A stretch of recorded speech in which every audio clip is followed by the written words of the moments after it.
ভাই আপনি কোন দল সাপোর্ট করেন ভাই? আমি আমি তো কিনে ব্রাজিল সাপোর্টার ভাইয়া। আমার শিরায় শিরায় রক্ত, আমি নেইমার ভাইয়া ভক্ত। আর কি শুনবেন? তা ছোট ভাই আপনি এই বয়সে ব্রাজিল সাপোর্ট করেন? জি ভাই, আমি ব্রাজিলের অনেক বড় একটা ফ্যান। मैं आपकी बहुत बड़ी फैन हूँ, बहुत बड़ी, क्या दुनिया में सबसे बड़ी फैन हूँ मैं आपकी। ব্রাজিলের প্লেয়ারের নাম জানেন? জি ভাই, আমি সব কটা প্লেয়ারের নাম জানি। আমি কি একবার বলবো, আপনি কি শোনেন?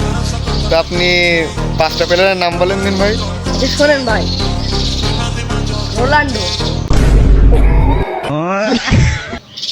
Argentina, Roman Reigns, Tamim Iqbal, Virat Kohli. আর শুনবেন? না ভাই থাক।